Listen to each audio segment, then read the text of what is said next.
Welcome to the return slot of horror, a podcast set in the basement of a video store, a place where your hosts, Mickey and Michelangelo, hang out after hours, enjoy spooky cocktails, and can't seem to wax poetic enough about their love for horror films. We invite you to grab a drink, be careful on the stairs, and join us on our journey through the many subsections of our little video store.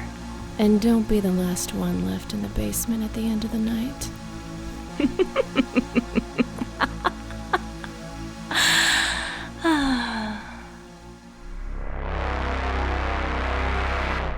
Welcome, listener, to the return slot of horror.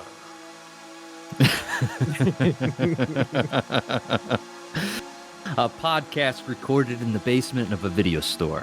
After hours, when the doors are locked, the VHSs are rewound, and the moon is glowing pale blue on a brisk and breezy night, we like to hang out in the basement, crack open a drink, and discuss our beloved genre, horror.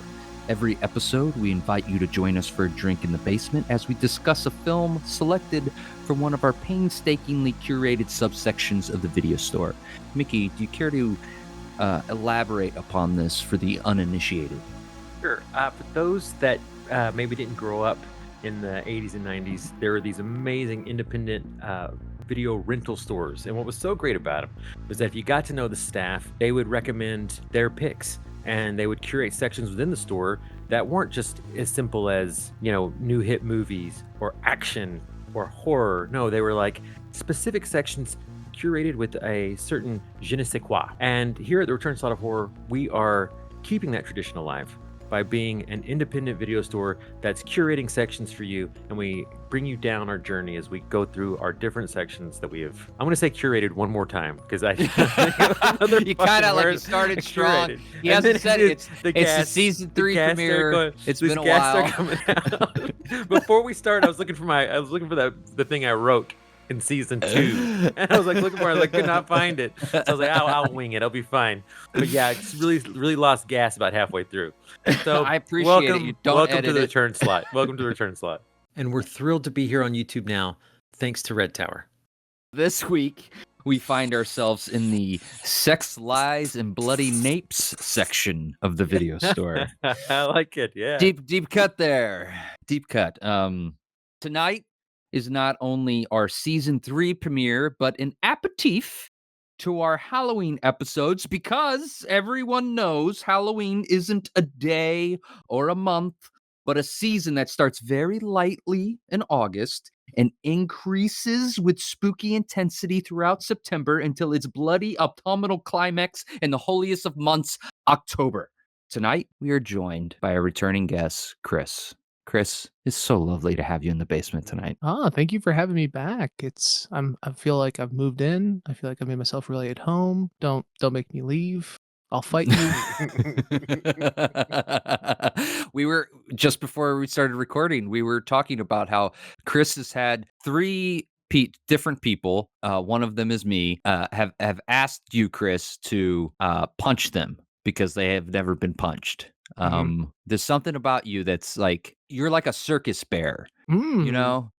Okay. All right. Like you're very entertaining and cute, but don't be mistaken. You're very dangerous. I see. And I also wear that little red hat and ride around the little tricycle car. Yes, you do. Yes. It's very cute. That also adds to it.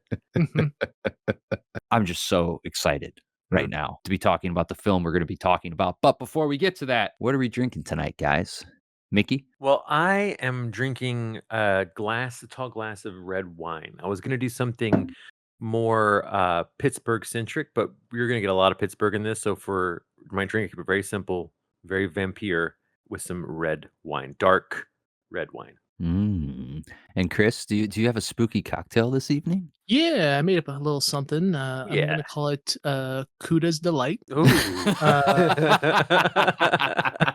It's an ounce and a half of Saint Germain, an ounce and a half of a good vodka on a rock with a couple of maraschino cherries, teared up by hand. Do not use a knife. You tear it up by hand. Put it on the bottom, add a little soda water, and put it on a nice big ice cube. And you got yourself a little little floaty, bloody mess there. And actually, if you really want to be fun, you can take a couple hypodermic plungers and you can fill them with a Oh, little yeah. maraschino liqueur, and you can float it in there. Which actually, while you guys were closing the shop, I made you a couple. So if you guys could just take Oh, these yeah. and drink them while I watch, that'd be great. Yeah, I feel like it's drugged, and I feel like No, it's been safe since I started using the needles. gotcha. Okay, good. Yeah, that's good. That's good. It's You much safer that way. to even make it a little bit more of a geographical like location for the film. You could use Boyd and Blair vodka, which is a Ooh. distillery in Pittsburgh. That would be a good little addition. Nice. Boyd But and Blair, you said? Boyd and Blair, yep. Okay. This is delicious. Hopefully sponsored soon by Boyd and Blair. Oh, once they hear this episode, they are. Go ahead. You're not going to ask me like a gentleman. I gotta shove it down the listener's throat. No, I want you to come on. You're piloting this ship. Come on. Hey, Captain, what you drinking? Yeah. I am having Braddock, Pennsylvania, or Pittsburgh. Braddock, Pittsburgh Yeah. basement wine.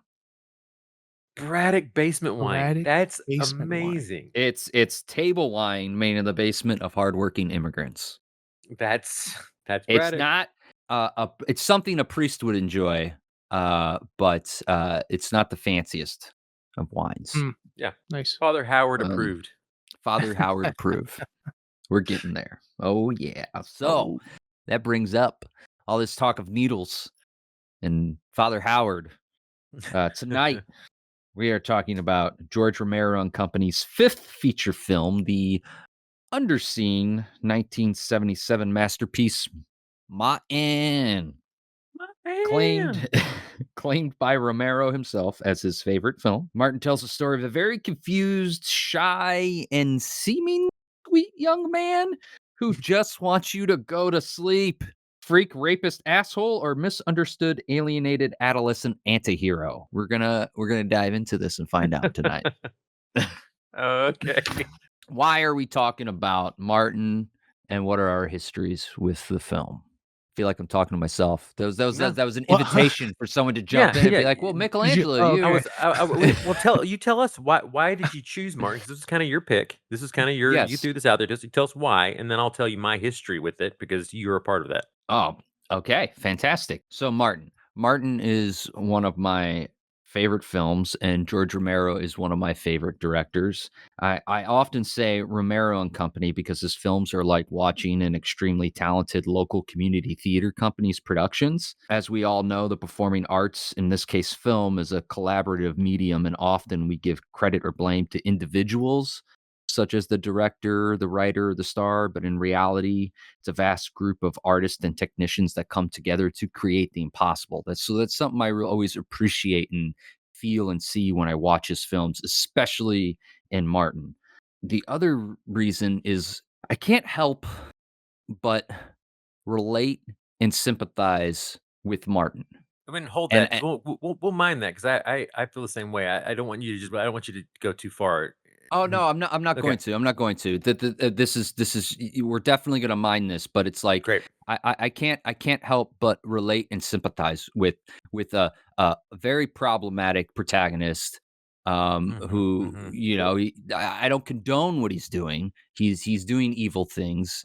He's killing people. He's sexually assaulting them.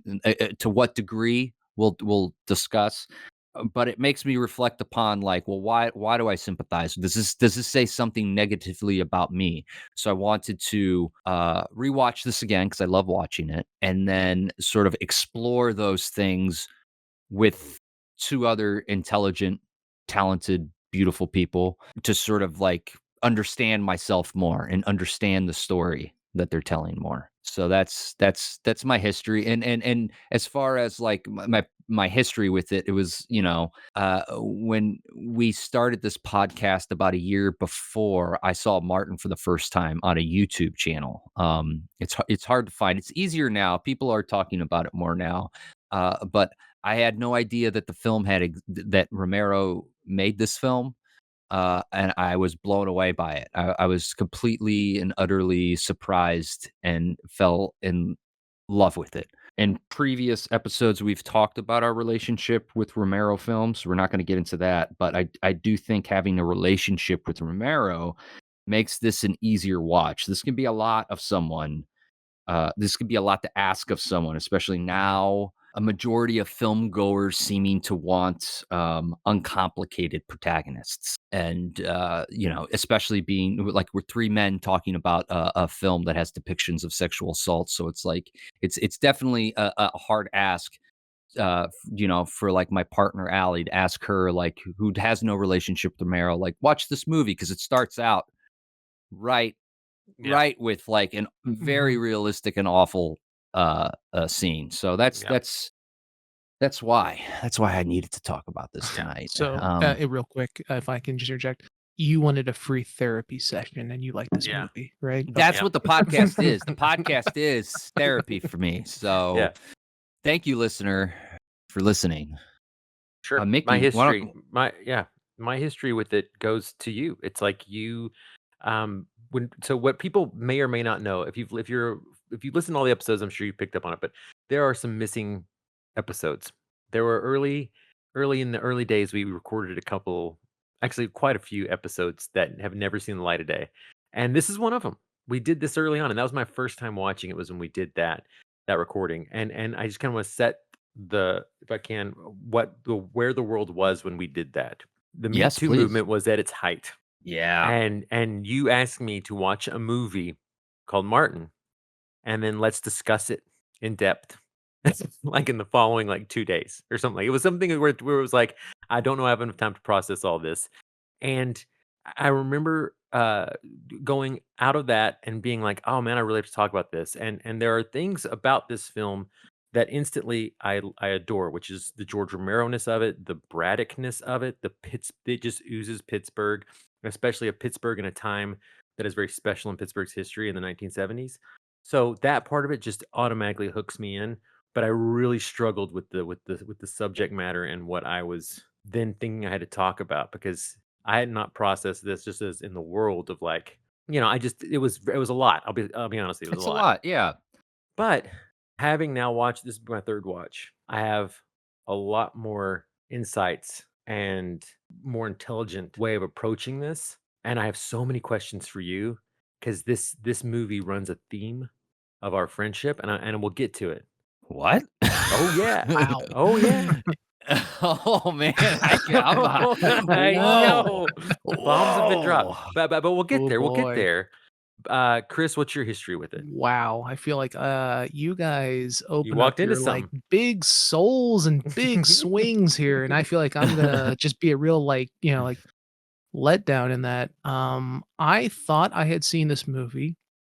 On a rewatch, I realized that I had not seen all of this movie. I think I had seen the back half of this movie way back when. I remember thinking that it looked. I remember on a original watch of it being kind of dismissive of it. And on a rewatch, we can dive more into feelings, of course, later. But I don't think that. I think my dismissal of it before was quite unfounded.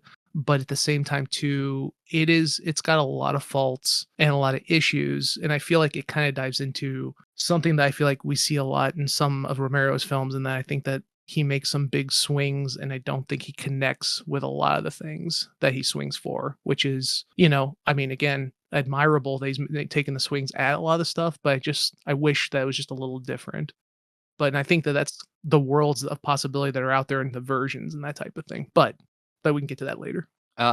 Actually, I'd like to go over that real quick. The versions that are out there. So, Martin was originally screened at the Cannes Film Market in 1977 in order to secure a distributor. Libra Films International purchased the rights initially, giving them a limited release in the United States in 1978. So you see, like there are discrepancies in its release year. Sometimes you'll see 77, sometimes you'll see 78. And then similarly, did I say that So, even close? Similarly. Symbols, many drums. Similarly. Similarly. I cannot say that word. I Similarly, swear I've had like 2 sips of wine. Okay. must be some powerful wine. It's made in a basement. Oh, good point. So very similar to Romero's Dawn of the Dead. Martin was Oedipus Rex. It was Jesus It's Christ. This is going great. Chris's drink got you, man. It got you. This is Oh, what I'm talking boy. about. I'm gonna find geez. you Go to Smith. sleep. Just go to sleep. Just go to sleep, Michelangelo. Please. I You need freak rapist.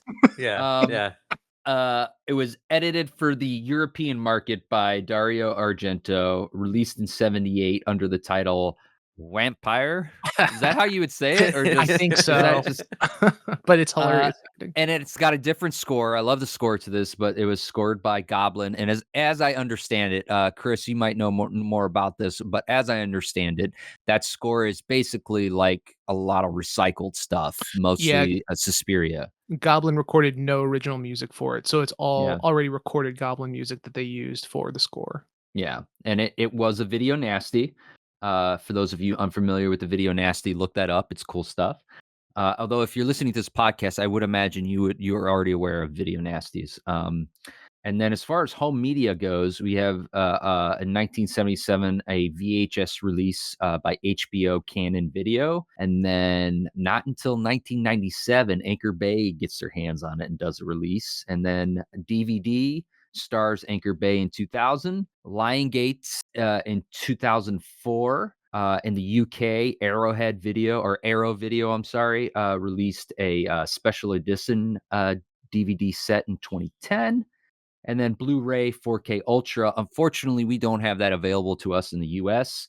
But they started in 2021, and in 2023, Second Sight Films released these special editions that if you have a multi-region Blu-ray player, you can enjoy the fruits of that labor. I do own the Lion Gate release from 2004, and it says it's widescreen, but the aspect ratio is off. But it does have some cool special features. It has like a mini documentary that was fun to watch, and of course the commentary. Now, are you aware of the 2021 like 16 millimeter film they discovered? Yes, Mhm. yeah. Please explain what that is, because I would love if this actually like ever sees the light of day. Well, now this is this is only from like what I've read from local news, but it was the Night of the Living Dead Museum in Monroeville, which is incredible. But the Night of the Living Dead Museum, they uncovered a 3 hour long 16 millimeter cut of the film that's in black and white that they are calling George Romero's definitive director's cut. And I don't know what happened to it, but I know that they found it in 21. I can interject unless if Michelangelo you know Yes. about that. So it's actually you can find it out there. It was auctioned, the print. So you can buy Mhm. the original print you could buy, but you didn't get the rights. And it was sold for 51,200 is what's listed on that auction site, Okay.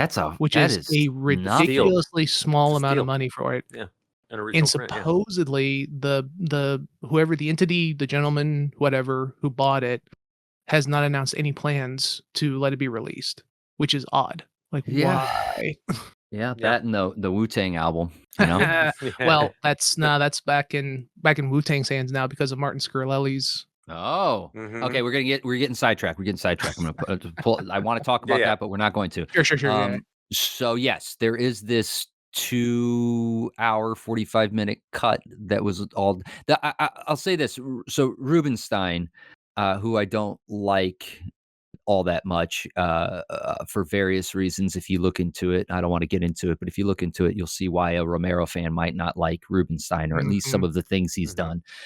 He did have Romero cut his film down and put it in color, and I must say, I thought it was a good choice. I think this Yeah. movie, as a fan of the film, of course, I want to see a longer version of it, but I appreciate it. There are some pacing issues throughout the film, and I'm happy that less is more in this situation. And I'm a big fan of that, like, melted crayon fake blood that was like, it was stage makeup blood. This was before the Dick Smith formula came out, which is the gold standard for on-screen blood.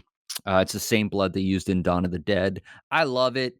It looks like tomato soup or melted red crayon. I love it. I don't know how you guys feel about it. Does not bother me at all. Yeah, Um, indifferent. So those are the versions of the films out there. We all and listener, I'm sure you probably watched it on Tubi or someone very nice uploaded Yeah. 4K Ultra HD version onto YouTube. You can watch it for free without any commercials.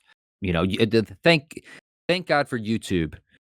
Because you're able to watch like Dawn of the Dead, and you're able to watch stuff you can't buy, you know, for free. I would gladly own them. Pay Like for I it, would yeah. love to own the Blu-ray or 4K Ultra HD editions of Martin, but it's like I can't. I don't have a player for. I got to listener start sending us money in our Patreon so I can afford these things. And as part of your patronage, we'll share with you the original Martin episode. Mm. Ooh, It's interesting. I do want to interject though. I would really like to see that director's cut too, because supposedly it does include full frontal male nudity in it. So I mean, Yeah. Who? Father Howard, I hope. I hope, yeah. Maybe Cuda? Oh yeah, Colonel Sanders looking Cuda. That's just European Colonel Sanders. Yeah, I had the same thought. yeah. Mickey, can you dive a little bit into as a resident of Pittsburgh? Can you dive a little bit into Braddock and Yeah. its hauntingly beautiful scenery that Mhm. we get to see in the film, and the 19 I think it was what, the summer of 76, I believe that so. it was Yeah, shot there. yeah. That times out. August to I think I read somewhere like it was like August and September was like most of the principal shooting. But yeah, so just a quick kind of like thing about Braddock is 10 minutes outside of Pittsburgh. I mean, it is not even. I mean, it is Pittsburgh. Braddock is a well-known steel town that had a massive steel factory, and in its height, it had like mansions and a shopping center and a hospital and all these. It was a very like burgeoning, beautiful community. And then the 60s into about the middle of 70s, it just got smaller and smaller and smaller as the steel mills left, all the work left, and most of those places that had been established hundreds of years ago were starting to get dilapidated and falling apart, and there was nobody there financially to step in and take care of the buildings and the housing. And really what was left there were people with few opportunities, or people that had set down such roots they couldn't go anywhere.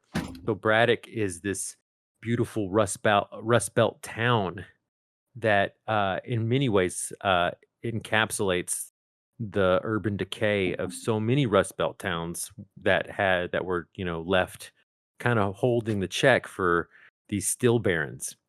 And it's so popular that Levi's did a commercial ad like campaign about 5 or 6 years ago that was like about the revitalization of Braddock. The Braddock mayor, John Fetterman, is now a U.S. senator, and his like big claim to fame was that he has the tattoos of all the people murdered in his town when he was mayor. He like wears Dickie shirts and is like 6'6" or Yeah, I'm something and familiar with this bald. guy. Yeah. Yeah. Yeah, but he was the mayor of Braddock. And it's like it is like tough blue collar beer and shot town that really took a slathering from the steel mills collapsing. And by collapsing I mean just departing and leaving workers without any with nothing. So when you see that and you see him come into Braddock from Indianapolis, and they spend that first 15 or so minutes just kind of walking through. They go from Penn Station and then down to the neighborhoods of Braddock, going through the bridges, train stations, and walkways. There's a part of, if like, especially if you're a Pittsburgher, there's a part of it you're like, this is Braddock. This is Braddock almost at its worst. And they kind of throughout subtly, they they whittle in tiny bits of exposition to tell you what situation was. Like whether it's, Christina talking with Arthur and she's saying like, that's what everyone does. They just sit and watch the game and let things pass by. It's like you watch the Stillers and you just hope that maybe somewhere work will come in. And it was a time of like drugs and alcoholism, just like it was a rough time in Pittsburgh. So when I watch this film, that dressing hovers over the entire film, and it makes it so granular from somebody from Pittsburgh, because you can actually feel the grittiness of that town, and I don't know if it plays off as well for people that don't know that history, but it's really fascinating, and I would recommend if you have anything that wants you to, would you even a inkling of wanting to learn about it, there's the guy who did sound for this film, Tony Buba. He also is in the film as one of the like guys on the bikes, the motorcycles. Hmm. He in the 1970s was popular for doing these little short documentary films that like Werner Herzog saw and was like, "Oh, I got to put these in the museum in Germany for people to see." But he did these little short films of Braddock and the people there and how they're like surviving with nothing, and they're like Oh, that sounds moving. interesting. I gotta look this up. They're moving pieces. They're really great. And then in '88, he did a really popular documentary called "Lightning Over Braddock" that kind of like cemented him as like a pretty well renowned documentarian. But he's in this film, and it's like it's his apartment's used in the film, and he's part of that Romero crew that went on to do like amazing things, all about this like one little town and just nestled right next to Pittsburgh, right on the river. Yeah, it's beautiful, and Uh, it makes the movie just soar for me because they do such a good job of showcasing that part of the city. I was gonna say, I think I read though in that Tony Buba in his like mom or grandma's house where they shot all the interiors for the Yeah, family. Yeah. yeah. So There's a 3D Jesus. I don't know if you guys have ever seen this art from the 70s. It's like a three-dimensional piece of art that's like a hologram almost that Hmm. you would have on your Trapper Keeper, but it mm, was backlit. So the Jesus in the movie, it's in the mini documentary. Uh it's like a Jesus that kind of like looks up at you on he's like a bloody Jesus on the cross and he kind of looks up at you and his eyes follow you. It's fucking creepy and weird, but it's like my mom has one of these. It's like the manger scene, baby Yes. Jesus mm, Christmas. Hmm. Um, Not creepy. It's actually really kitschy and cute and like beautiful. But if you're ever at a thrift store and you see one of these 3D art pieces, yeah, you just have to get them. They're fantastic. I grew up. So my grandfather had this kind of like I knew it essentially as like a small convenience store that was basically like a liquor store. But back when there was a steel mill operating in Kansas City. It was doing gangbusters, and he had like amazing produce. And my grandmother, my nanny, would make sandwiches and cook pasta, and like she, the workers would come, and they loved her food, and they were doing really well. And my father, who immigrated to this country, to Chicago, moved to Kansas City. With he sort of like my grandmother got remarried and my mother got married like at the same year. And my father went to Kansas City from Chicago because there was going to be this sort of like grocery empire that was going to spring up as a result of how well the store was doing. And then the still mill fucking closed down, and it's a story. It was old as time. And it just became this desolate place that was essentially just a liquor store. And we used to get dropped off there and we would spend the weekend with them. And it was awesome.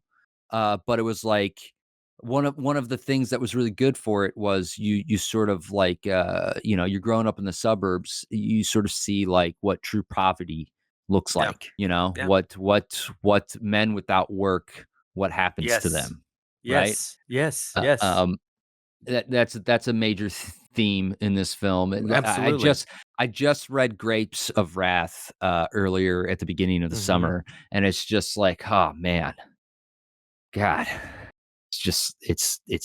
it's so tragic when you take away a person's like purpose, Yeah. you know. When there are no opportunities, and there's also not the means to chase other opportunities that are happening in other towns, you don't have the means to migrate. It really puts people in a desperate situation. Mickey, or I'm sorry, Chris, did you have anything to add to the sound design elements of the film? they're wacky. Okay. No, I Very mean, I think elegant. that's thank you, thank you.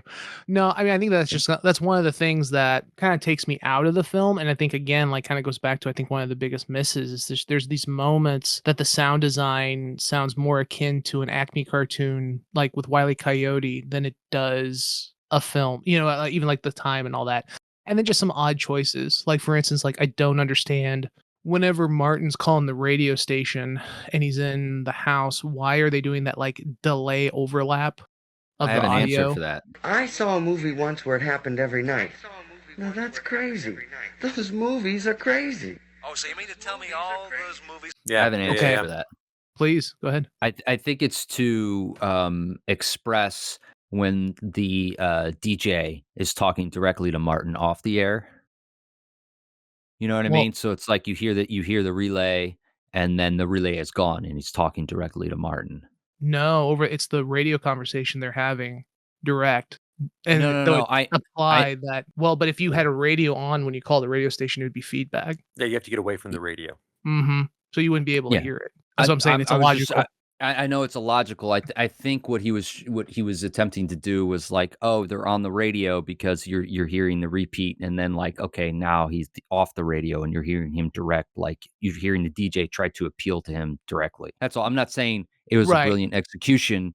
I think that was the thought It's behind it. wonky, but it could be a forced perspective where it's like if like I could see them saying like if the problem is the lensing and where they're placing it in the room. If they had pulled the camera back on a long lens and said so like in other words, you're like 2 rooms away and we're seeing him through like a door crack where he's on the phone and you hear it, it almost puts the audience like you're far enough away where he wouldn't be creating that feedback and there might be a delay in the radio broadcast. But because he's in the room with Martin doing that, it does create like a weird and there are other little things like that with the sound design, which I agree with, where it's like it doesn't really spatially work. I kind of like its wonkiness The personally. I was gonna call it too, like, the phone noises when he's doing the phone block on the Yeah, housewife. It's like, I'm what curious. phone is that? Yeah, I like I don't like it. It was that authentic to the era, like those sounds, or was he just like, this sounds cool and I'm trying to get this across? That You know what I mean? those scenes, by the way, are like some of the on the second watch. Those are some of the funniest scenes. Uh-huh. I was like, oh, what were the 2 comedians back in the old days? The would do the ghosts and they were the 2 men. Abbott and Abbott- Costello. Yes, it was like Abbott and Costello. Make the It's call. I can't remember the number. I forgot the number. I will say though that, like, I do almost enjoy how rough that goes though too, because it's I think much more real for people in panic situations that they're just Oh, yeah. a disaster piece. You know what I mean? Yeah. It's not like some sort of It's- clean like, oh, go do this, I'll go do that. the editing in that sequence is fantastic, and that's always a strong suit of Romero. And you also I'm a big fan of that segment.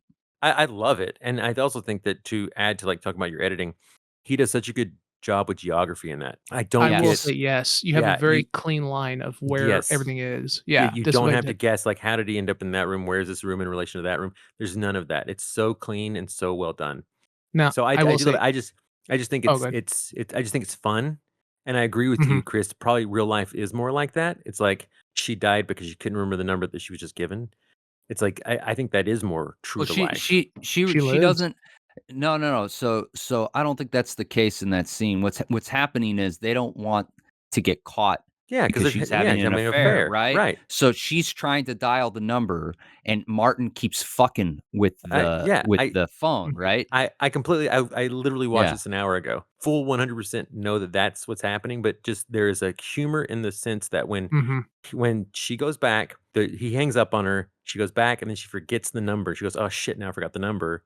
And then she goes back to dial and she's like, "Well, hold on." Mhm. And there's a comedy beat in there where it's like, yes, she's being fucked with by Martin because he's on the other line, but it's just funny.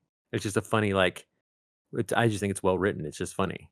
I will say 2 things also to it. One, impressive they found the most 70s house in the entire Oh world. yes, They shoot I that in. love it. I love the textures and the colors and oh boy, this when you grow up a little poor, you end up growing up in an environment that is like a decade out of place from your own. So I didn't grow up in like an 80s household. I grew up in a 70s household with like those types of textures and decorations throughout. Yeah, wood paneling, Shag carpet, shag like carpet. Yeah, crazy wallpaper patterns and like bold and her colors. and her boyfriend, her Mister, whatever you want to call him, he was Lewis. Lewis, yeah. yeah, he was quite a he struck me as what I imagine a 1970s kind of tough guy who's, who's off cheating with this woman. It's like he really had that without having to do anything necessarily, just fit what I think that person would look like. Let me ask you guys a question. Is the pants hiked up above the belly button kind of like a comb over? You know what I mean? Like Yeah, not, we no, know I what you're had the doing. tank We top, know yeah. what you're doing. We know what you're doing. Like it was- no shame. No shame. It was fit for the 70s. He was a I think handsome fit he man looked in the great. 70s. He looked like He was jacked for the 70s. He looked like what a football player would look like back then. It's Yeah. like that's it. It's like they weren't back then. They weren't pro at the age of 19 and like on all these like special workout routines. But like they were just like regular guys who had a part-time job that in the 70s football era. It was like So no protein shakes, beer, guys. cigarettes, and Yeah. punching people in the face. and Coke, right? But like 30 minutes before we go out there, we're gonna do a little bit of Coke. Little Coke. It wasn't so expensive yet. No. But yeah, you just asked me and Joe Green about Coke. But yeah, so that's a joke for all those Pittsburgh listeners out there. Okay. Yes. Well, no, I was just gonna say real quick too, and I feel I've got mixed feelings just real quick about that house too. Of like, I think how in the hell is Martin so good about moving around the house? He's He's like a sculpted cat. around it, but He's a cat. how would he know that inside interior? But then also a bit of kudos to what the film is, because like back in that era, they didn't really quite know how to like I think accurately portray serial killers, and that like serial Yeah. killers are inept and seem incredibly unable. But then when it comes time, it's impressive the level of like planning and thoroughness they do have to them. So That's something to really consider, is that this is a time before Dahmer. This is a time before all of those things become public, and the FBI creates this what is it? Unit, I would say essentially. yes, but like serial killers were big media coverage in the 70s. The thing was though, is that it was like, you're never gonna guess. There's this guy and he did this and he thinks that. It wasn't the level of the psychology discussion. They hadn't gotten there Mhm. for another decade. Yeah. Yeah. Do you ever watch Mindhunter? Speaking of Pittsburgh, Oh yeah. Love it. I'm keeping us on target. I'm sorry, Mickey. But Mindhunters, yes. I'm sorry. You asked me to do this. You asked me to do this. You're right. So, you're right. so But- speaking of psychology, Yeah. can I move on? yeah, Is that no, cool? it's fine. Okay. Mindhunter, So another great Pittsburgh production. Really? They shot it all in Pittsburgh? The majority of it, yeah. I mean, obviously You there's stuff they shot in fucking Atlanta as well, fuckers. but yeah, they shot a lot of it in Pittsburgh. They shot Oh, one awesome. scene down the street from my house. It was great. Oh shit, yeah. Yeah, it was cool. Did you like try to run into Fincher? Yeah. Oh, I met Fincher actually. This is Oh, actually nice. no shit. This is a real story for this. I met Fincher Sorry, Mick. while I was doing a play in Braddock with Cotter Smith, who's in Mindhunter. Yeah, Cotter yeah, Smith yeah. and I were in a play together in Braddock. It was a And play. That's cool. it was called Rules of Seconds. It was at the Bare Bones Black Box Theater in Braddock, Pennsylvania. The parking lot is one space away from that walking bridge where Martin's carrying the produce. Oh yeah. You know what I'm talking about? Yeah. But that's where I did that play, and I met Fincher that night there. Oh shit, yeah. He came he and a saw nice it. Very nice, extremely nice. I thought that I would be so cool and be able to like really like chew some fat with him, but I couldn't even get a word out. I was just like, "Nice to meet you, sir." You gotta That's Call like the him- best I did. That's the best I call him did. the Finch man. Yeah. I love Finch thought- man. I Finch thought by the man. end, that we'd have pictures together and I'd have a whole story. But the best I have is just sitting quietly while I talked with Cotter and I had like one drink with him and I was like, I can't handle this pressure right now. So okay, but see that tied back to Braddock. It tied back to the whole. Yeah. Okay. I'm not upset or anything. You just, Moving on. moving on. Psychology. The Martin psychology. The psychology of Martin. It's Go on. so like when a vampire is Mhm. sexy and sophisticated, and he Okay. uses magic to lure his victims. to either kill them or Mhm. turn them into servants. For some reason, we're more accepting of that scenario. We're like, ooh, yeah, Dracula's kind of cool. But I think this film really puts into focus what's actually happening when you take away like all that romantic stuff and what we're left with when you dissect what Dracula's actually doing. Uh, which is like forcing people to do things they don't want to do and bending them to his will. I guess I see those as Yeah, I two also very don't know different that I things. think that is there any validity in us discussing whether or not Martin is a vampire? Oh, I think that's part of the psychology. That was one of the questions I had for you guys, and I think Okay. this also sort of like folds into another question. So it's Okay. like, what is your theory on Martin, and do you sympathize with him at all? The way that I do, and I'll sort of explain why I do. But what were you saying? What did you could you elaborate, Chris? What you meant by you see them as separate things? Well, I mean, okay, so you can kind of go down a couple different roads there, I guess. What I'm thinking on is this is that Martin, like, all the black and to me, my read on the film, all the Mhm. black and white scenes are Martin's imagination, his Mm. desire for that Mhm. Yeah, his picturesque version fantasy. of himself, Mhm. but it's not real, right? Mhm. He's not really an 84-year-old vampire. He's a Mhm. troubled however old he's supposed to be, 17, I think. Is Mhm. that right? Sure. Boy who has a lot of trauma put on by family issues that has made Mhm. him into a serial killer, in which he is probably fascinated with the idea of being the evil person that everyone has told him he always was. Mhm. Mhm. Now, I think that there is something to go into serial killers, like if you look back, like in the 1700s, 1800s, like serial killers in Europe in particular were often nicknamed the vampire of, the vampire of Mhm. Hanover, the vampire of Hamburg, Mm, that type of thing, right? Mhm. And they're murderers that for some of them they actually did drink blood. Like the kind of drinking blood in like serial killers is a thing out there. Mhm. Um so Dismembering, eating body parts, necrophilia, yeah, consuming the cannibalism. flesh. Yeah. Mhm. So, that's a thing that's real, but is he a vampire within the Hammer Studios interpretation of a vampire? No. So I guess that's where I kind of would draw the line Mhm. of differentiation. I love, like, for instance, like that first, the jump off the train attack, you know, whenever he's ready to jump into that room, that like he's like got that black and white cut to the woman that's like beautiful and like like the picturesque like victim in the fantasy that's like almost like ready for like, oh, you're gonna come in, you're gonna kill me and sexually assault me, that kind of Mhm. like fantasy of a murderer's mind, to then the reality of breaking into the train car and then it's like, wearing the cold cream mask Mhm. and like blowing your blowing her nose. nose. Mhm. Yeah. Mhm.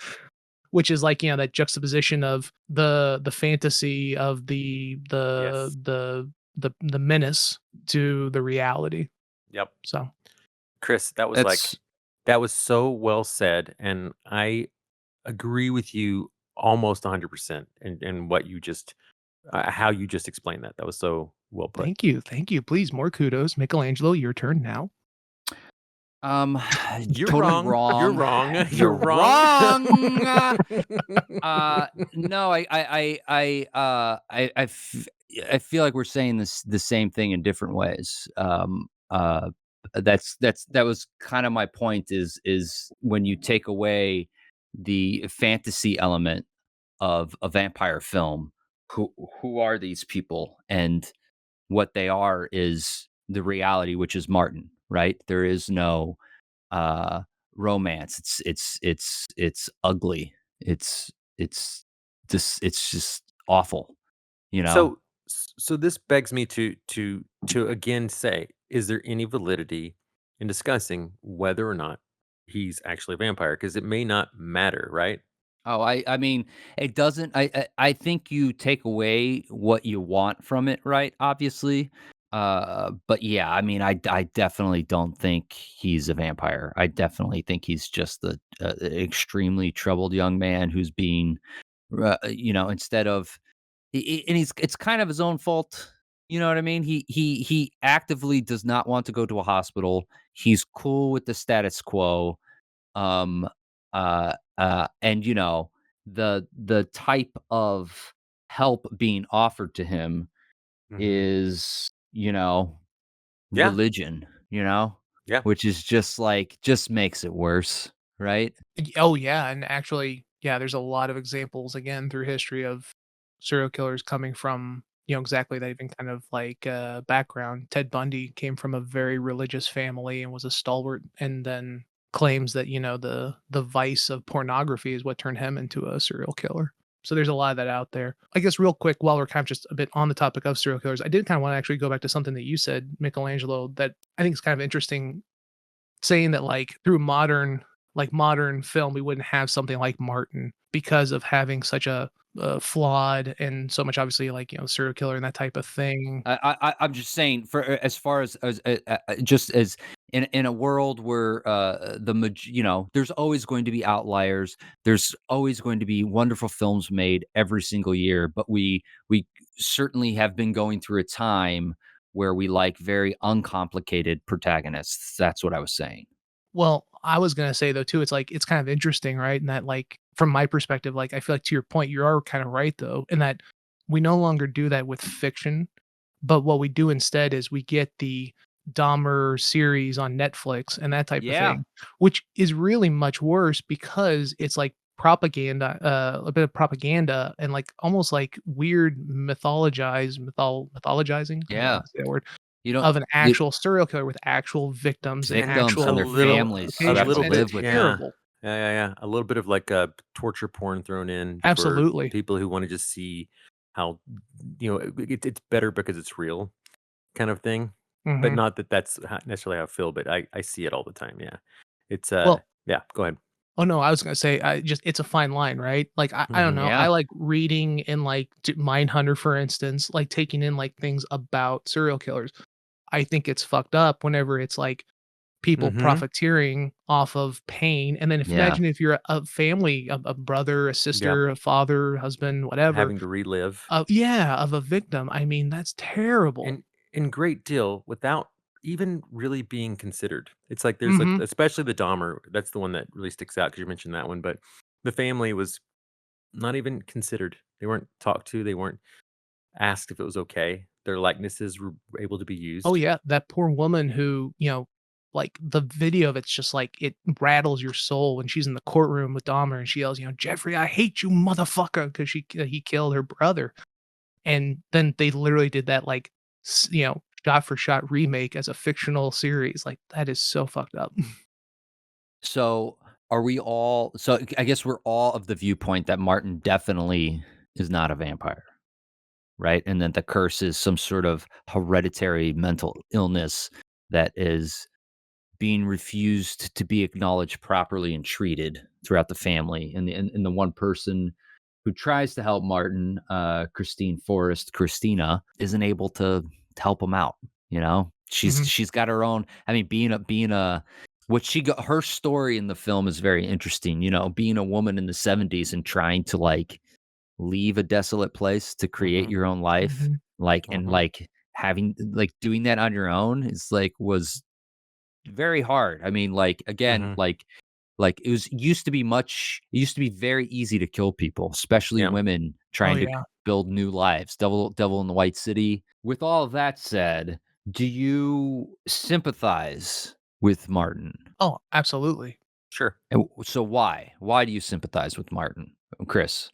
Well, I mean, I sympathize with like, I mean, even whenever you read about a real world example of someone who has done horrible, horrible things, I mean, I have the ability to empathize and to sympathize because a lot of times these people come from horrible life experiences that have put them into a position in which they have become this monster. That doesn't absolve them of what they've done, but I can empathize, I can sympathize with these positions that they have been put in. So for like Martin, for instance, my read on it is that the familiar trauma that he experiences at the hands of Cuda is probably nothing, and that he's probably, he's probably experienced much worse in his Mhm. past that has driven him to this moment that he has become this refined monster.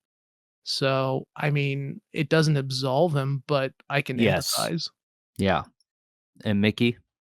Yeah, I mean, I don't think I actually have sympathy, but I do have empathy for Martin, if that makes sense. It's like, for me, and it's a hard thing to do to empathize with Martin. But the idea that there's something, deeply wrong with you, and your parental figures or the people that you have to rely on are convinced they know what it is, and it can be fixed by dogma or old world ideology. That's super dangerous. And it's kind of, I have my own, not nearly to that extent, but I grew up in a very, very strong Christian household, and they imbue you with ideas that you sometimes, some of them are beautiful, spiritual, great ideas that I have no problem with. And I don't want to ever insult anybody for being religious, but there are also ideas that are wrong that they imbue you with that you start to believe, and you have to be removed from those situations to be able to start thinking about things independently.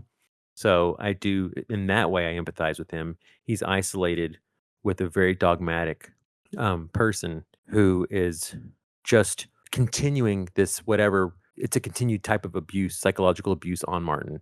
So again, do I have sympathy for him? No. But do I empathize with his situation? Yeah. It actually reminded me, Michelangelo, there was a family member of mine years ago who was struggling with alcoholism. And like half of my family was like, we're going to pray and you need to go to AA. And I was like the one, not the one, I was like one of a couple of people in the family that were like, I don't think so. I was like, I don't think we can just pray this away and send them to AA. I think that the alcoholism is a symptom and not the disease.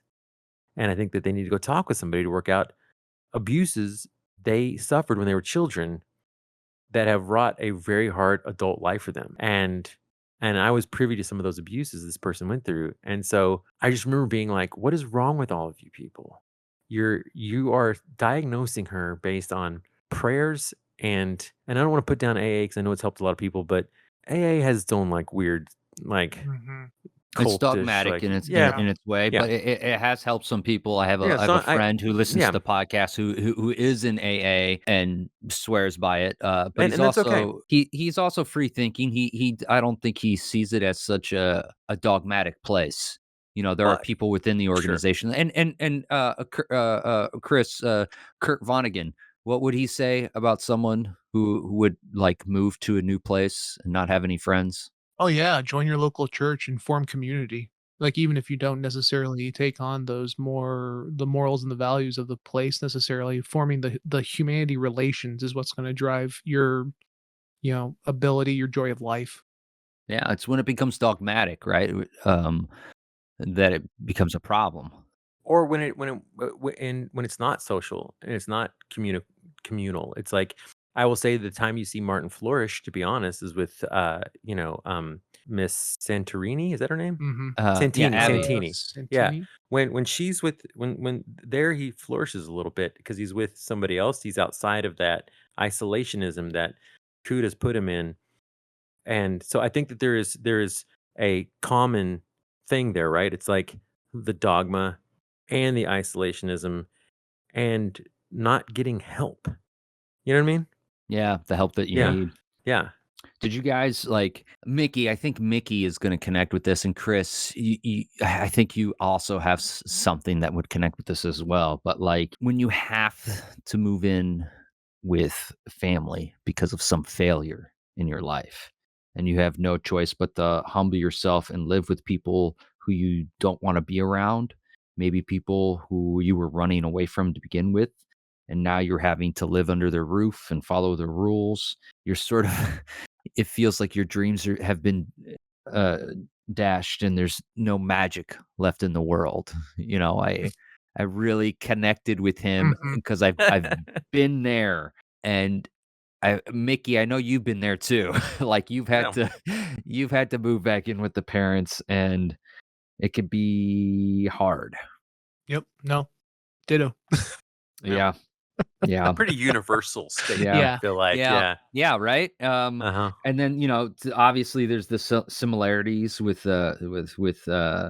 being an artist, right? Being a vampire or Mhm. being someone from the LGBTQ community, just being Oh, other in any Yeah. way whatsoever. Mhm. Like the first dinner scene. I love that scene. I think Christine Forrest is brilliant in it when Mhm. he's doing the finger guillotine Mhm. Oh, trick, yeah, yeah, yeah. which by the way, I did. So I did magic as a kid, and I had that trick, and it always worked. And there was a wrist version that I had. I did magic. I did birthday parties with a friend. We had a wrist version, so it was a little bit bigger. And then Oh. there was a full head version where you would use like a watermelon in your head. I desperately wanted that, but it was expensive, so I never Hmm. had it. I didn't end up getting it. I wasn't that good at magic, but I love that scene because I had some PTSD in that scene with Cuda. It's like, look, he's not even eating right. Look how he's eating. Yeah. That was like constantly me through, like, my older brother would be like, I'd want to eat with chopsticks or something, and he'd be like, what's wrong with him? Look, he's not like everyone else. What's wrong Mhm. with him? There's something wrong with him, you know? Mm-hmm. Yeah. I think it's also funny, like, he does the trick, right? And it's like he kind of you see him opening up a little bit, and then it immediately withers away whenever Tom Savini comes in as, Yeah. Kristen's boyfriend of like, oh no, you know, Yeah. ruin my fun. Yeah. He originally wanted to play Martin. No, I But don't. the Yeah. part was already cast. The part was That's- already cast, rewritten for John Mhm. Amplis, who does an amazing job in the film. Yeah, Really very great. Um, Really great. but could you imagine Tom Oh, Savini no. isn't sweet and innocent. No. He's a Yeah. very manly man, a man of the Yeah. world. Like Yeah. he went to Vietnam, he saw some shit, and Mhm. like Yeah. that, like he is a man. I Yeah. will say he comes across a little softer in this though than I feel like than anything else I've ever seen him Yeah. in. But Oh, no, you I don't should think he could pull off. You should see Martin. Night Riders. He's real Oh, I've sweet seen in Night that. Riders. Yeah, I Yeah. think he's very sweet in that. He's No. a sweetheart. He's Don't a get me tough. wrong. He's He's a a wannabe sweetheart. tough guy in that whole film. What are you talking No, but about? yeah, but at its core, that's my point. At its core, Oh, we're not going okay. to talk about Night Raiders. We will talk about Night. It stars See, Ed Harris. this is where It's you get Renaissance Festival and motorcycle It's riders. And if you haven't seen it, you need to see it. It blew my mind as well. same. But it's like George Romero directed this right after Dawn of the Dead, and it has a lot of the same cast members. yeah. Anyways, so 2.5 Tom Savini is a sweetheart, but Okay. Mickey, All right. you Calm down. Mickey, Don't get so mad. Mickey, hold on, Mickey, I- you know this. You, despite who you actually are, you tend to look and come off a certain way, right? So when it comes to casting, it's like you'll never be cast as the sweet innocent boy, Mickey, because you're just too manly looking, and you've always had like. Even when you were younger, you had like kind of like Tom Savini. You kind of have a Tom Savini thing going on where it's like you never looked. I've never known you, and I knew you when you were 18. You've never looked boyish. You were always charming and manly, but I would never call you boyish. Well, similar to Chris, we're just not. We're just yeah. It's just there's a certain language you have when you're making films. There's the visual language, and you have to Yeah, say a lot very expedited. And oftentimes, in a world where you're only making like at best, studios are putting out like 8 movies a year. At that time, one of the way you expedite is by being very stereotypical with your casting. And now in this particular case, he does a wonderful job as Martin. I'm not taking that yeah, away from him. It's like I'm sure Tom Savini had it within him to do an interesting, nuanced character, but you're right. That would take a lot more explaining and a lot more exposition to yeah. figure out It why he's wouldn't that be the way. Martin. Mhm. It No, wouldn't be this no. Martin. No, no, no. And No. and it does a lot when you just see you can't help but throughout this film feeling for Martin and also his shy naivete with Abby, yeah, oh my God, it's so great. Mhm. have you guys ever had a I relationship was like gonna that? ask the same Mhm. question. No. An older woman Has an older woman ever seduced you? And be honest right here, right now. Yes, the answer is yes for me. Yes, also with me. Yes, But Chris. but in No. her But I will No? say in Oh, her okay, Chris. Let the men talk. So Okay. Mickey, please well, tell me about this. hold on. In her defense, according to Michelangelo, I've always looked old. So she may have not known she was seducing a boy. I didn't say you looked old. I said you look like a man. You look like a man. There's a difference. No, so I would love to know this. If you're willing to share, this sounds juicy, and I'd like some juice here. Oh I like no, some this juice to is go with my off topic. wine. We got No, I'm not this gonna is on topic. This is on. This is no, this is gonna I'm not- lead into Abby quite nicely. I don't want to Go get ahead. too. I'm not gonna get too juicy. I'll just say this because I do think that if I were to get too juicy, it may be Lead against the to law divorce. even. No, it might be against the law. Oh When I was shit. when I was a 16-year-old. Holy shit! Oh dude. Whoa! Hold on. Whoa! Are you This okay? is keep going. No, keep going. No one's gonna. It's just between us. We're in the It's just- basement. No one. nobody else. The Nobody door's else is closed. listening. No one else is listening. I'm like halfway through my wine. It's just a bunch of guys talking. It's just us. No, when I was a teenage boy, 16 years old, one of my good friends, he had an older sister who was well into her like mid to late 20s. Ooh, And- older sister. Yeah, and she would always kind of flirt with the boys when we were over there, And one time, because I was like a big braggadocious, like tough guy. I was like, oh man, your sister's totally into me, blah blah blah blah. And one day she called me out on it, and she was like, oh yeah, she's like, you want to go take a ride? And I was like, seriously? She's like, yeah. I was like, yeah, for sure, 100%. Got in the car. Anyway, I actually think had I not gotten scared and asked her to take me back, something would have happened. But thank God.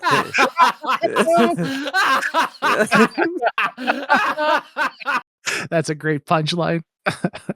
And then she put her hand on my leg, and I was like, "Can we go back home?"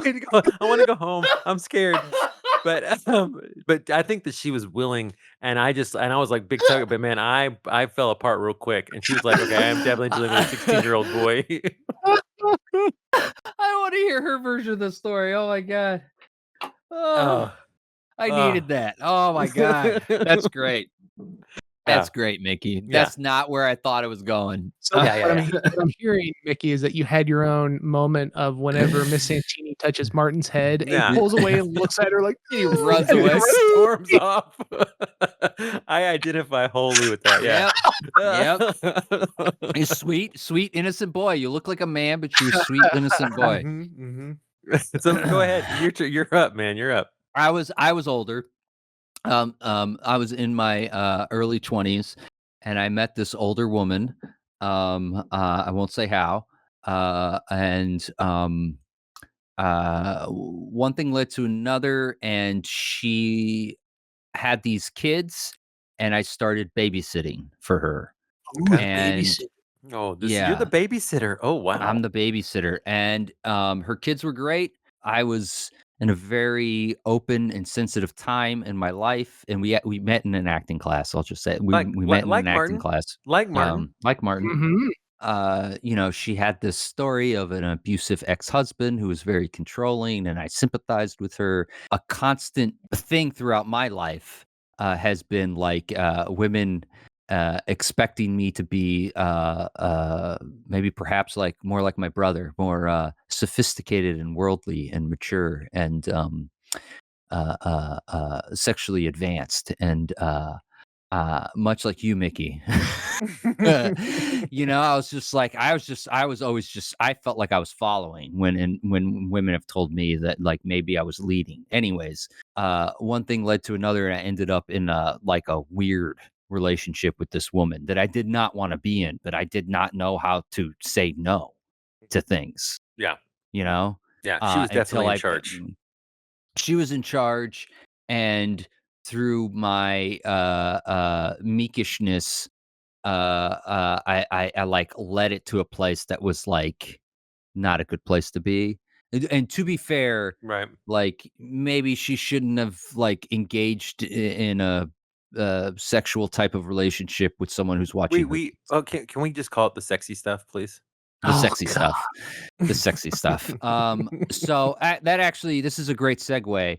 And I do want to talk about Abby some more, but like, what do you guys think he means by the sexy stuff? Because at this point, I have a clear idea of what I think sexy stuff is. And mind you, there is no right answer to this question. I just want to know how you see it.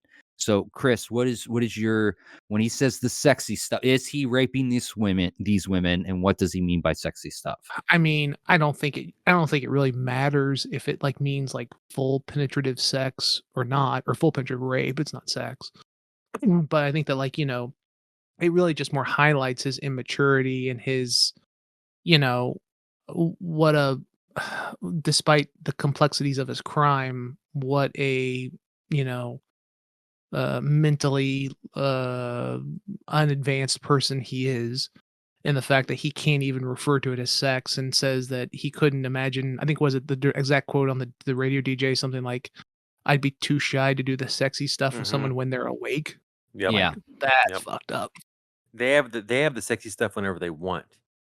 You know, Mhm. he Yeah, mentions yeah, that about when they normal. They don't want. even know. They get to have that sexy stuff whenever they want, but he can Mhm. only have it if a woman is, yeah, Asleep, knocked out. Yeah. unconscious. Yeah. Knocked out by That's drug. so okay. Mickey, do you think he's having, like, obviously sexual assault, and Chris, you made a good point, but like, um, what do you think he means by the sexy stuff? I think that just like in a child's mind, the sexy stuff is anything involving your naked bodies against each other, which could be for him. I don't think that I don't know if he's actually, you know, going all the way with these women that he's knocking out and then killing, but doesn't matter. Again, it's like he's stripping them nude and laying with them, and and then we know with Abby that he has had actual sex because they Yeah. do the whole discussion of the condom, and it's just It is sweet how he's worried that he's like hurt her or done something Well, wrong. it shows but know? that's the immaturity too. yeah, but that's also the issue of this film, and we'll get into it because there's I was fighting to not use the word incel, but I Oh, have no, Mhm. there's some but yeah, for but I sure. have Yeah. to use that word as the definition of what Martin Mhm, is involuntarily celibate until he's not, mhm. and then he actually then we're like, oh, there is like he doesn't kill her. He's kind of sensitive a little bit to her, and there's like a relationship budding there, and it is such a mind fuck for a viewer because you're like starting to be like, oh, well, maybe he was good all the time. He just needed a woman to see him, and it's like there's a real weird part of Yeah. this movie that really is kind of like not doesn't sit well with me. And we get into it, and we're talking about like his psyche and his emotions versus every victim. It's just like the Dahmer series, right? It's like it is told from a point of view, which is fine. That's what a film has done. That's what films do. But us as viewers, does Well, it it it's matter? I mean, it's one of those things, right? It creates very muddied water, and about how, like, Yeah. it's so rare in this world, even amongst the monsters out there, that things are absolute. I mean, you can find, like, for instance, the gentleman who was the Garden State rapist and murderer in California for so many years. That man was married and raised 3 daughters, and from all things that they have said, was a tender, caring father and husband. You know Yeah. what I mean? But then he Yeah. was a fucking monster away from them and out of the light, you know? I mean, Yeah. it's complex. It's It's complex. it's very Um, it's hard. I think what he means by the sexy stuff I know you seem is very interested in defining You're it. really You're in like, like, and why yeah, do you you want even to put on define that it? voice? The sexiest duh. This goes to one of Whatever my he big says, I have a massive the question for closest. you that's coming up, but please, I want you to continue to Yeah, to yeah, to yeah. talk about your this feelings. the sexy stuff. I don't think he's having sex with these women. I think he's looking for that romantic, magical, post-coital cuddling thing. I think he thinks, to a certain extent, right? What is love making, right? Love making is giving yourself to someone completely. and he's got that all mixed up in his head. We see him at the top of the film. He's got all these magic books that he's reading, and he's practicing magic tricks. I think that's one of his coping mechanisms for dealing with the fact that there is no magic in the world. And I think all he wants is to feel normal and to have a normal relationship with people and understand people, and to love someone and to be able to make love with them and then like give himself to them, or have them give themselves to him, to have that it's when you're in a consensual relationship and you make love with someone, it's amazing. And then that when you're finished and you're laying as like one entity, you know, you're not draining the life from them, right? You're drinking from each other. It's like a consensual mutual thing. um uh so I think that's what he's looking for. He just doesn't understand how to achieve that. And he starts to, when we look at like the victims within the films, right? Within this film, right, we have Denise, who's the train victim. Then we Mhm. have the housewife. She's listed as housewife Mhm. victim, but she ends up surviving, right? He just cuddles her. He ends up killing Lewis, her lover. Um, then he develops this relationship with Abby. He tries to better himself, so he goes and he kills this drunk man, right? I mean, that's my read on that was that was a Mhm. crime of desperation. Yeah, Was that he was his feeling the urge was effects. It there. wasn't from the embetterment Mhm. necessarily. I think now that now that he is crossed over into this area of like what a mature sexual relationship is, that also now has become a thing that it's harder to lie to himself. So there is this, because he talks about like it used to be so easy to pick someone. I used to be able to look at someone and then just instantly fall in love, but now that I've had some experience, I'm more worldly, and I can't be so naive as to just fall in love with someone upon a first glance and develop this whole, because he develops this sick personal fantasy about who this person is and who this person will be for him, right? So he's incapable of doing the ritual now that this new thing has been introduced. This is just the way I'm seeing it. Yeah, um I just want to. I mean, I just want for anybody, if for some reason you did not watch this film, Michelangelo is doing massive like gymnastics around the narrative of this film right now. I I don't mean, think I'm doing massive gymnastics. This is just my interpretation of like Martin's journey. I Yeah. agree. I agree that this is your interpretation. I'm just making sure that's because like what I guess what I'm trying to say is you're contextualizing a lot that is not at all that clear. To me it's clear.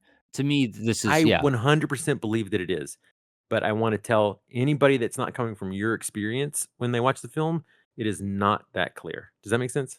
It's a piece of art, and you get what you want from it. People Yeah. people take away different things, so it's like I'm not right. I'm not wrong. This is just my interpretation of like the events throughout the film and what they mean to me. So What thank they you for represent to you. what Yeah. they represent to me, right? I'm Yep. looking Yep. at a Yep. Yep. painting, and this is what I'm getting from Yep. the painting. Yep. 100%. So I feel like he no longer some of his naivete has been taken away now that he isn't so innocent anymore. Now that he's actually had sex with a woman, and he can't continue his ritual as he's been doing it. And now he's becoming desperate. So what does he do in desperation? I think at first he tries to, it's like, maybe I'll do a punishment thing. There's that mean woman at the grocery store. I don't have the balls to do that. There's that neighbor who's kind of an alpha male dick. I don't have the balls to do that. I'm going to go for low hanging fruit. I'm going to go to the people we ignore in society, you know, the people with substance abuse problems, the people without homes, right? So I think he goes and he drinks this guy's blood, and then, you know, he's essentially the last victim, kind of, but there's also the non-blood drinking victims he has that same night. The other guy he hits over the head, I don't know if that guy is dead, the guy who's super into cars. And then there's the three guys, the three possible criminals. They seem to have been up to no good, but who knows? Maybe they were planning a community event late at night. We don't know. But Martin ends up creating this absurd comedy of errors where 3 men and 2 cops all end up killing each other as a result of him of his bloodlust reaching to a point where he isn't able to control the situation like he normally does, right? I mean, we can agree on like that's a thing that happens. I mean, your beats are right. There's some middle steps between them that I think are your take on it, not I necessarily what's agree. in the film. I Yeah. agree. Yeah. The theory, the middle takes, that's me. But like, he's desperate. He goes off his ritual. He uses blunt force trauma to kill a man, drink his blood. Tries to change his clothes at a Salvation Army. That is so confusing. Yeah. Well, I'll say It is muddled. It is muddled. that everything you say is what happened. All the motivations, though, are things that Mhm. you're My saying. interpretation. My Yeah, interpretation yeah. of the story. And Mickey, when he's like trying to change his clothes quickly and it's taking forever, as a fellow theater man, it's fucking impossible to change your clothes when you're in a rush, right? It's like Yeah. I thought of De Niro's character from Heat, right? We Mickey and I read Heat too, and Robert De Niro's character from Heat says, "Fast isn't Yeah. fast. Smooth is fast." Smooth as fast, Right? yeah. You Which can't be in a hurry if Isn't you're that going to in the be quick. original film? Which is It might be in the original I film was as gonna well. say, Yeah, I think that's in the It is. original. It is in the Yeah. original film, but also it's a very well known military saying. Mhm. Like the Ah, Navy okay. SEALs use it, Special Forces use it. It's like slow is fast and fast is smooth. You know? That's it. That's it. Yeah, because you want to. I mean, it's self explanatory. I don't need to explain that. Yeah, but But yeah. but so that's sort of like For so Abby represents like a possible change, and then all these bad things happen, right? He goes off his ritual, all these people die, he almost gets caught. Christina leaves, doesn't write him like she's supposed to, and now he's left with Cuda, right? And like all seems lost. So what does an addict do when they've tried to better themselves and they've reached like an obstacle? I don't know what. Well, an addict or a person who has a chronic Well, what do issue, you- right? Once they've reached an obstacle that they feel is that they're not able to overcome, and there's no one there to help them, they just revert back to their old ways. Right, but he doesn't really revert Yeah, to it. doesn't We don't revert. see him He revert would to his old have. ways. He would have if not for the very abrupt ending, which we'll get to. Assume. Yeah, yeah. but that's not in the film though. Yeah. No, it's not in the film, but I think that's where it was going. I just like to call out real quick that the only crime the cops respond to in this film is property crime. fucking A. Oh no, the thrift store. Someone's robbing the thrift store. What was he thinking? Like, just like exactly. That's Like it's so dumb. so fucking weird.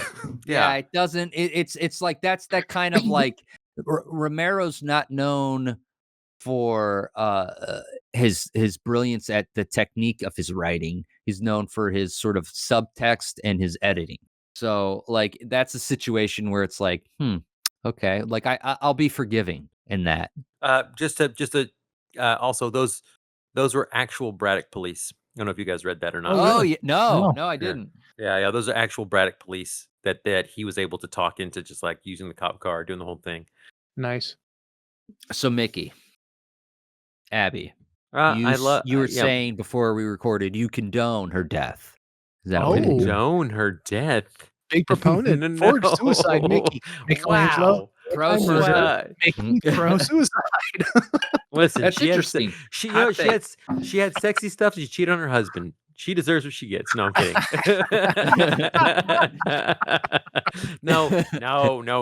I actually think that Abby's She needs help story, too. She needs her help too. her arc for me is as important as Martin's, as far as like just the movie. I'll say that Abby is what makes the movie work for me in a way where I feel that Romero isn't lost in telling maybe a misguided story. I think that how he treats that relationship and her, especially her end, shows that he is well in tune with the world and knows what he's doing and a master in that way. Like them sitting on the hillside looking at downtown Pittsburgh, which love that beautiful shot. But just her, it's just she doesn't know what Martin is. She sees Martin the same way Michelangelo sees Martin, as this precious, sweet thing that she wishes she could be like. Just I don't want to be like Martin. I'm kidding. It was a I joke. like it. But the first time I watched that film, she felt like a side character with an interesting turn at the end, right? Watching it this time, the second time, or no, the third time actually. Watching it the third time, from the moment she gets on screen, you see somebody who is um she has I think a more modern story that Romero's touching on, a woman who has a husband who is obviously cheating, guy who probably married her, made her a trophy wife. She stays at home with, with no opportunities, much like Martin, much like the people of Braddock. And she too is like depressed.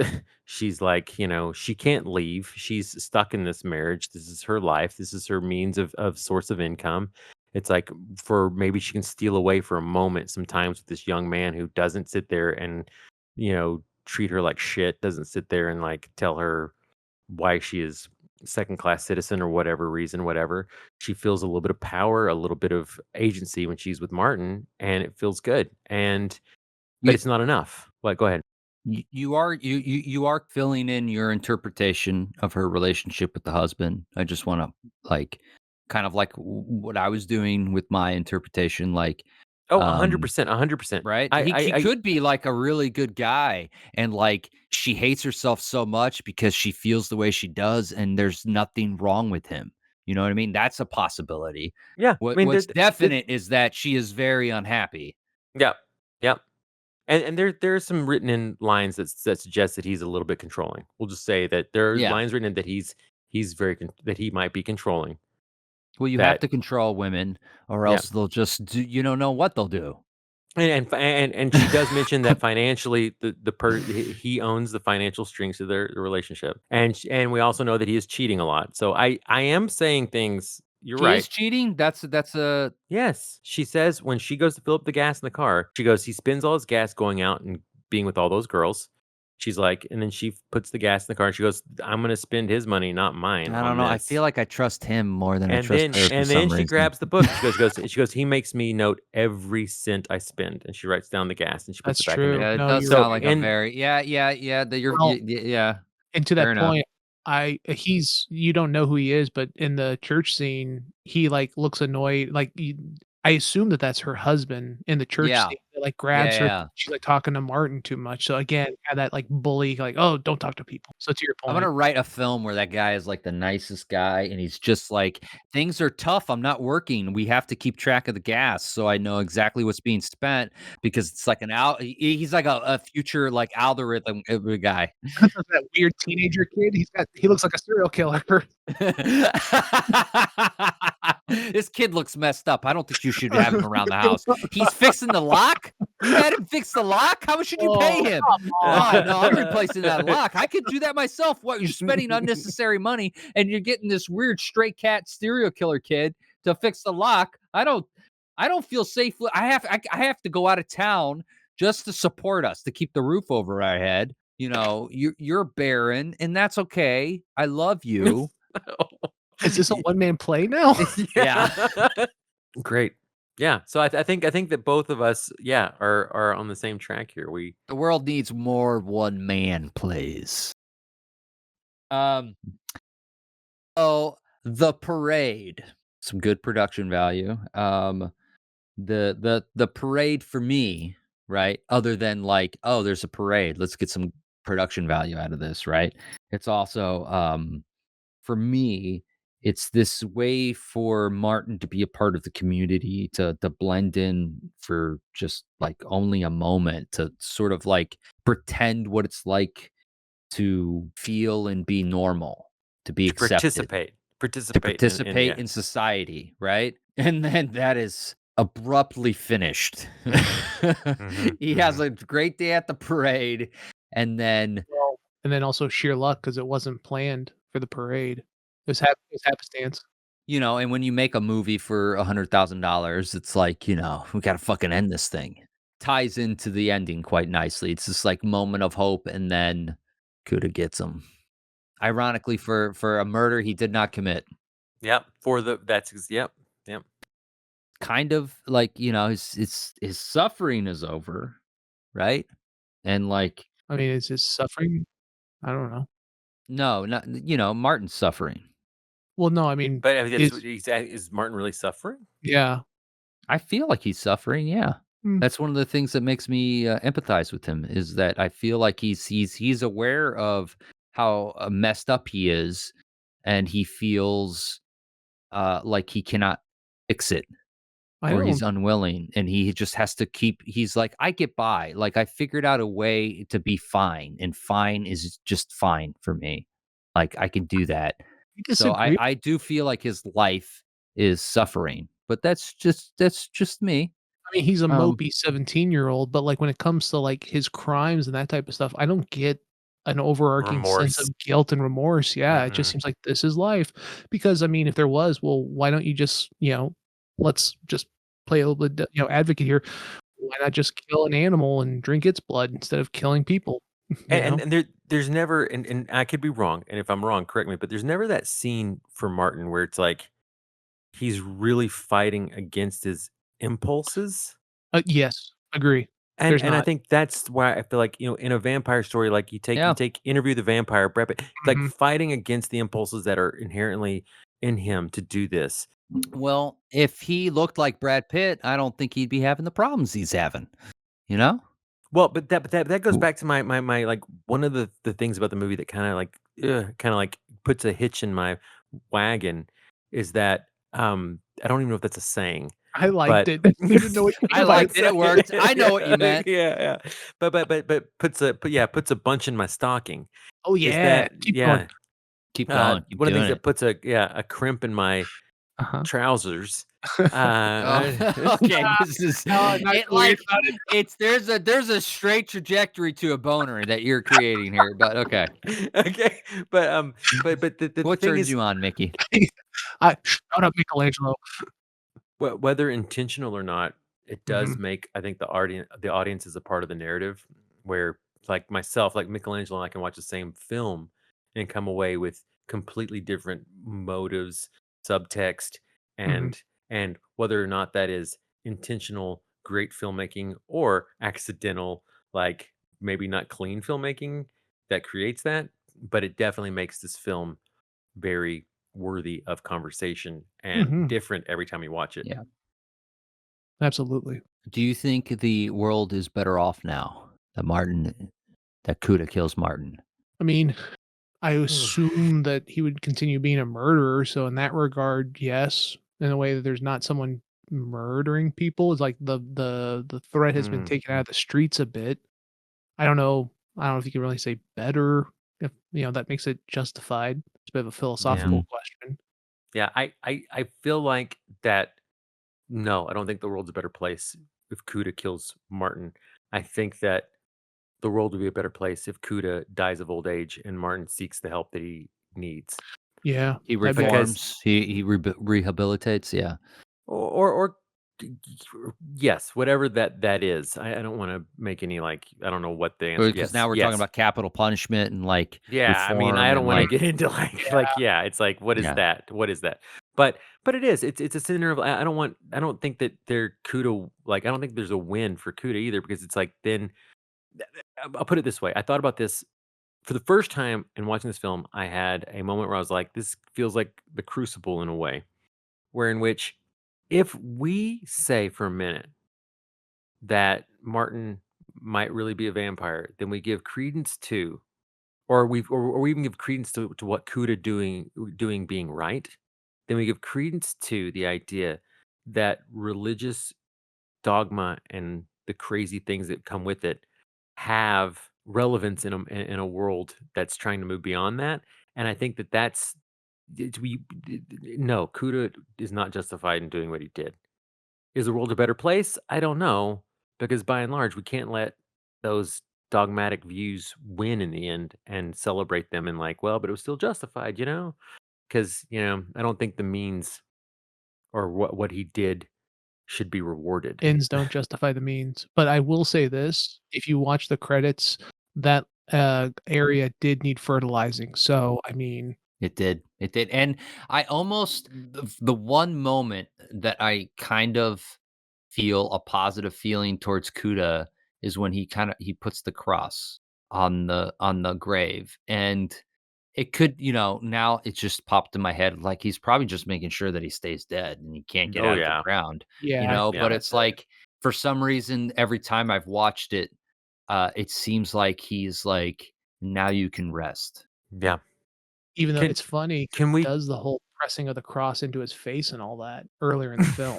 So it's Yeah, proven that that means nothing. Yeah. yeah. So maybe that's what he does mean by that. I will say this in regards to all of that. And I'm going to quote Romero on this.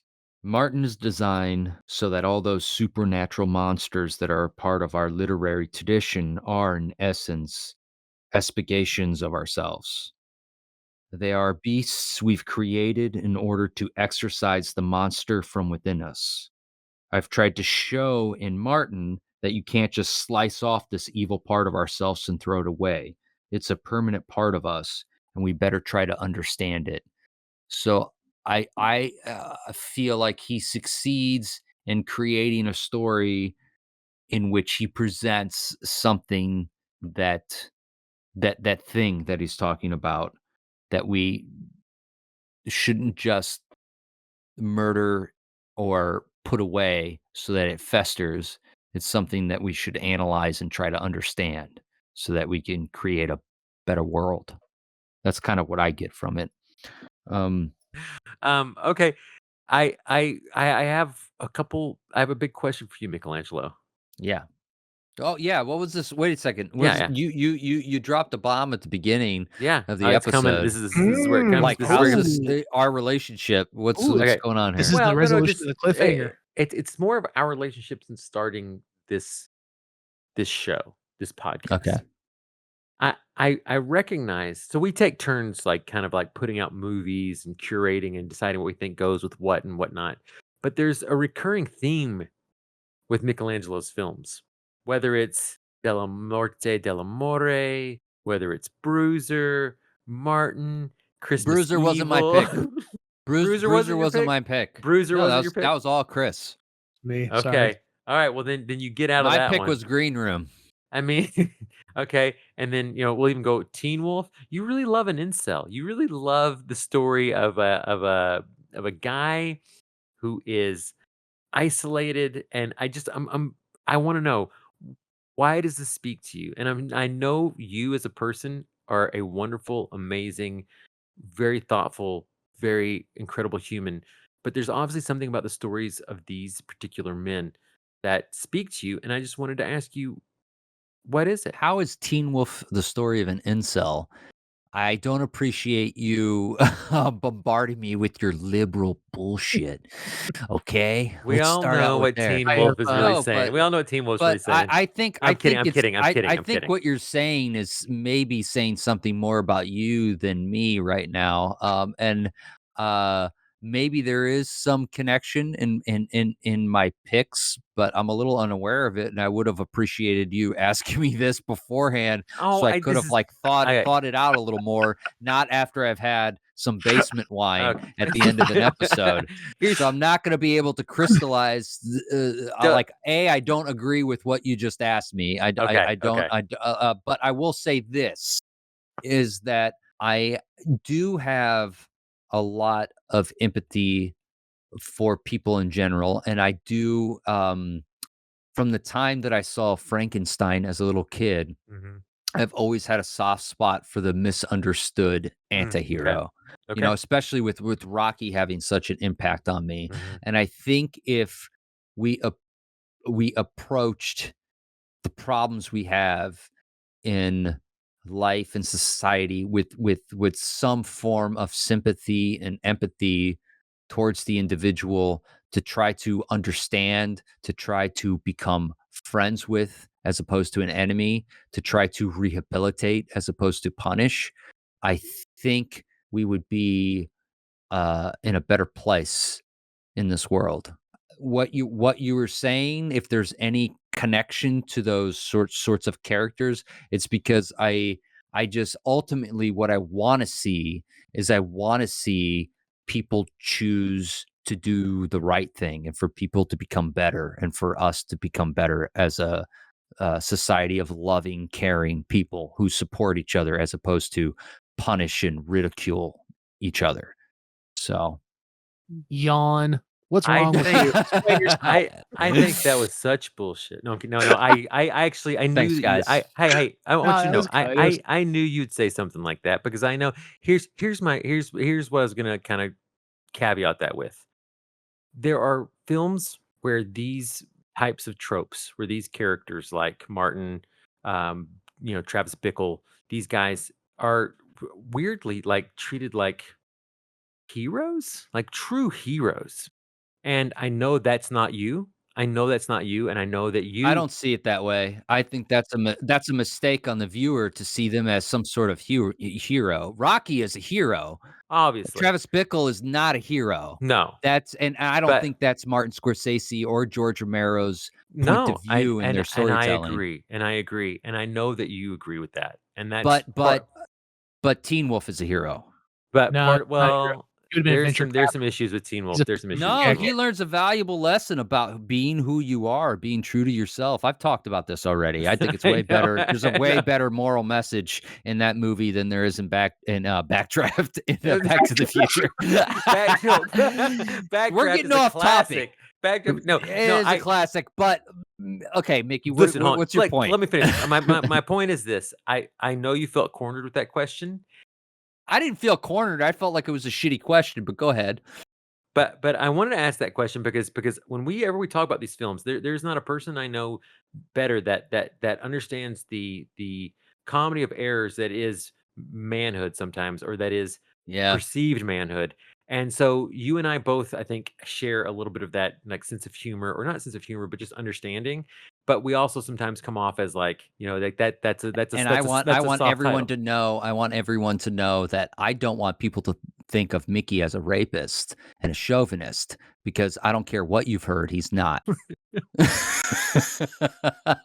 You're gonna have to cut this shit, The man. maturity, the way This is just teetering off into a weird place. this is gonna spiral into just like yeah. I don't want people to mistake that either. In fact, And I don't can want we? people to mistake Chris with being a circus bear. He's not a circus bear. He's a human person and he deserves respect. So, that said, I like this Mickey, like politicians, like, yeah. I want everyone to know that despite my opponent's claims, I did not. We got to keep all of this. Oh my God. So Mickey, Yeah. who do you recommend this to who comes into the video store? As a professional video store clerk, who are you like, this is something this person is going to want to see? Okay. So you come in, you like the Joker. You like You wear a trench coat, you're very pale.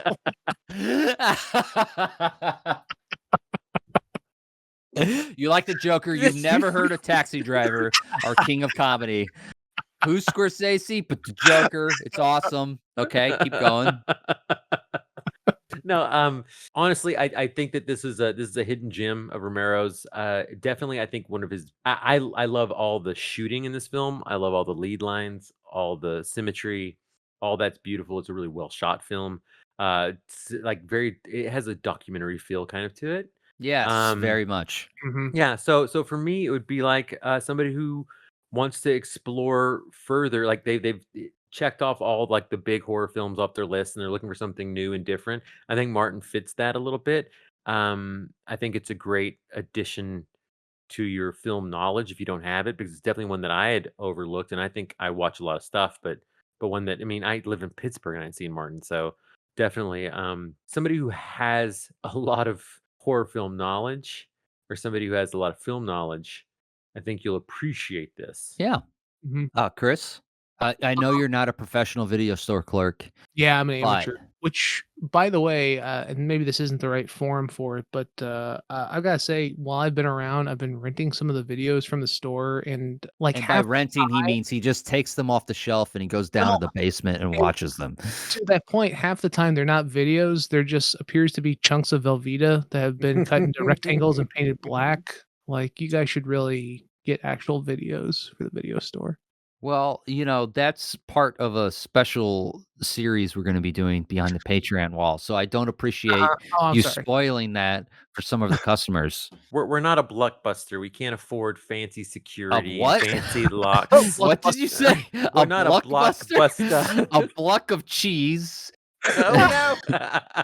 No, but that's part of our security. We don't want people Oh, taking the original We, VHS copies. some people invest in gold. We invest in Velveeta cheese that we paint black and put into a VHS and DVD and Black- Blu-ray we, boxes. we call it black gold.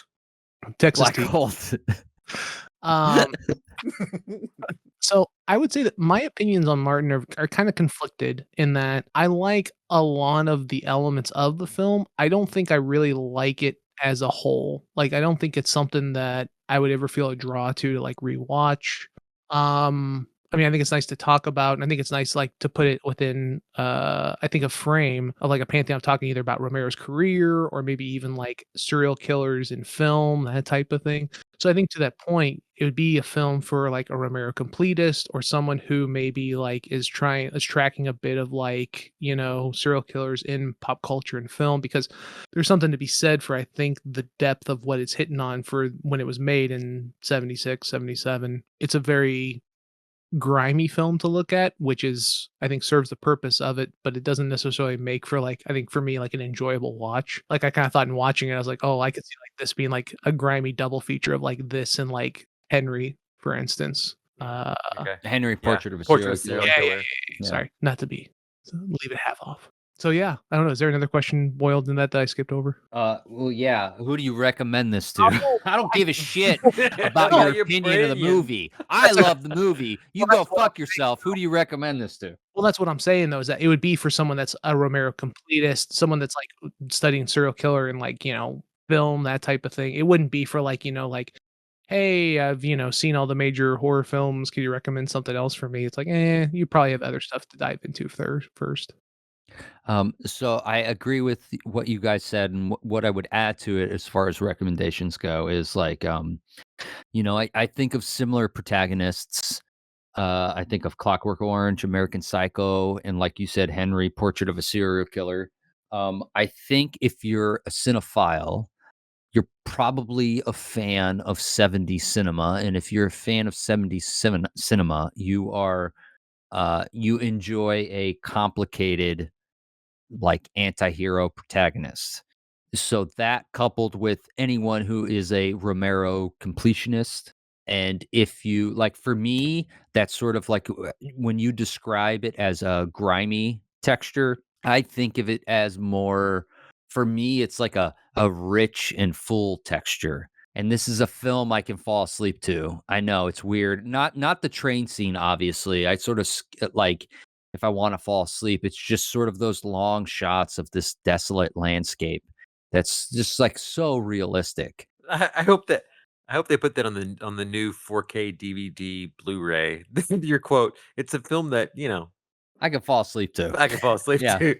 I can fall asleep to. I know. And one thing I appreciate in Romero's depiction of these assaults is like, it's not erotic at all.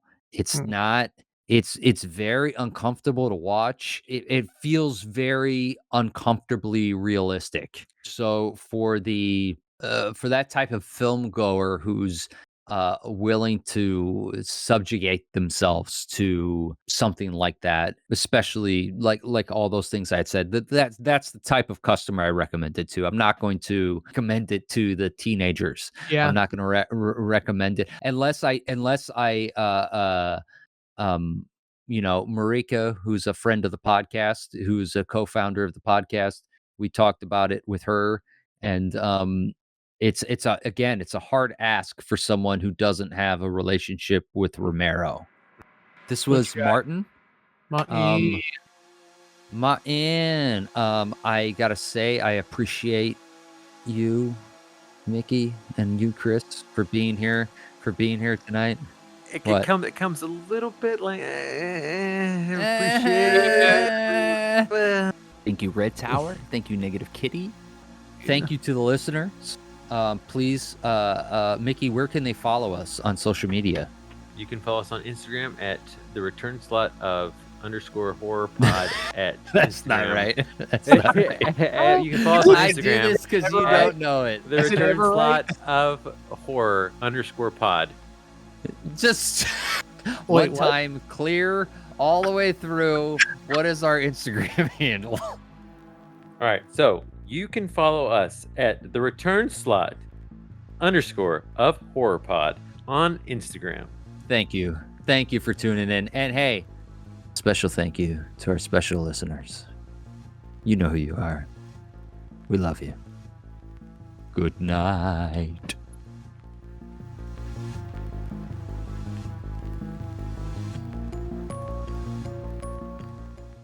Mm-hmm.